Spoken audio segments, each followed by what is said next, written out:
সবাইকে স্বাগতম। কেমন আছেন আপনারা? আজকে আমি আপনাদের সাথে শেয়ার করব কিভাবে ডাটা আর ঢেঁড়স দিয়ে কাসকি মাছের চচ্চড়ি করা যায়। খুবই সহজ একটি রেসিপি এবং খেতেও খুবই টেস্টি, অসাধারণ একটি রেসিপি। আপনারা অবশ্যই বাসায় ট্রাই করবেন, না হলে বুঝতে পারবেন না। খুব অল্প উপকরণে এবং খুবই অসাধারণভাবে রান্না করা যায় কাসকি মাছ দিয়ে ডাটা ও ঢেঁড়সের চচ্চড়ি।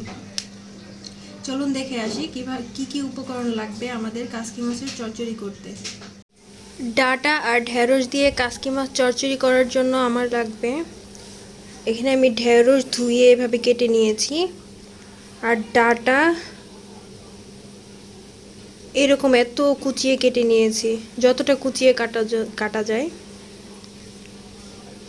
ছোট্ট একটা আলু কেটে নিয়েছি ডাটার মতো কুচিয়ে, আর লাগছে পেঁয়াজ কুচি, কাঁচামরিচ, লবণ, ধনিয়া গুঁড়া, হলুদ গুঁড়া, আর কাসকি মাছ আমি এখানে ভালো করে বেছে ধুয়ে নিয়েছি।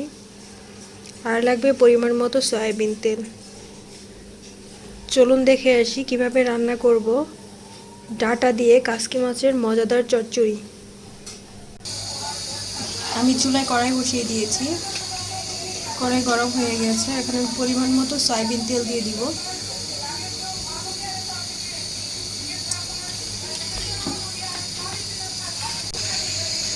তেল গরম হয়ে গিয়েছে, এর মধ্যে আমি পেঁয়াজ কুচিগুলো দিয়ে দিব।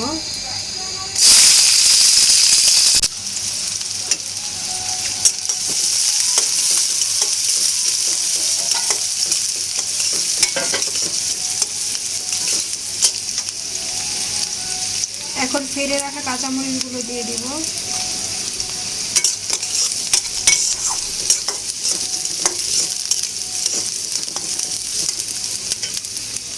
এখন দিয়ে দিব স্বাদ মতো লবণ।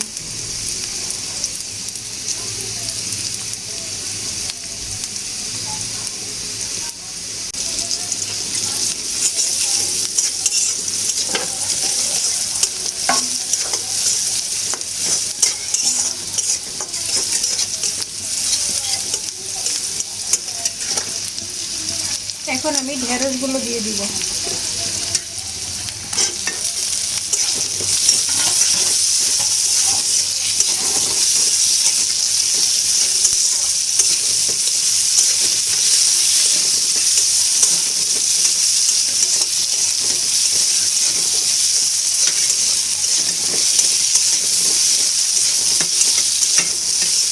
এখন দিয়ে দিব ডাটা।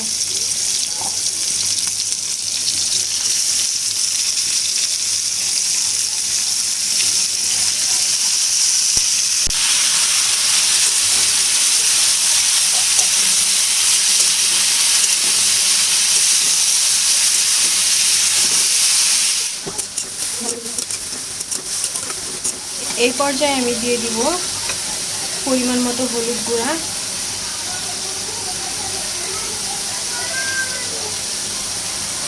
পরিমাণ মতো ধনিয়া গুঁড়া। হলুদ গুঁড়া খুব বেশি দিব না, কারণ আমার চচ্চড়িটা সবুজ সবুজই থাকবে।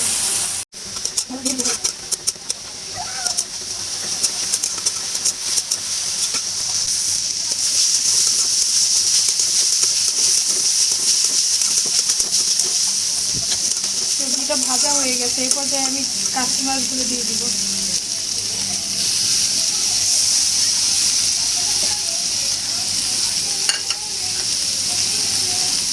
মাছগুলো এখন ভালো করে দিয়ে দিন।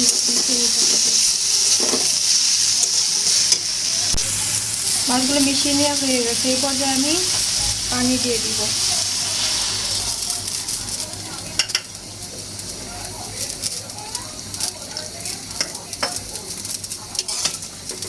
সামান্য পরিমাণ পানি দিয়েছি,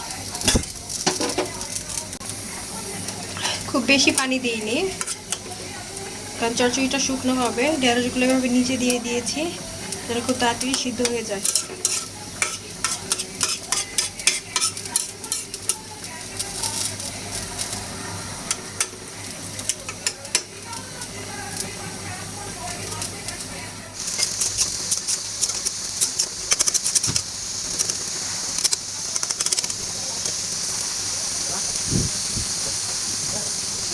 ভিউয়ার্স, আমার চচ্চড়ি হয়ে গেছে।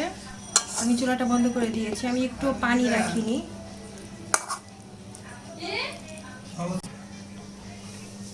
আমার চচ্চড়ি হয়ে গিয়েছে। খুব সহজেই খুব মজার কাসকি মাছের চচ্চড়ি করা যায় ডাটা দিয়ে। আমার এই রান্নাটি আপনাদের কাছে ভালো লেগে থাকলে অবশ্যই লাইক এবং শেয়ার করবেন এবং সাবস্ক্রাইব করে আমাদের সাথেই থাকবেন।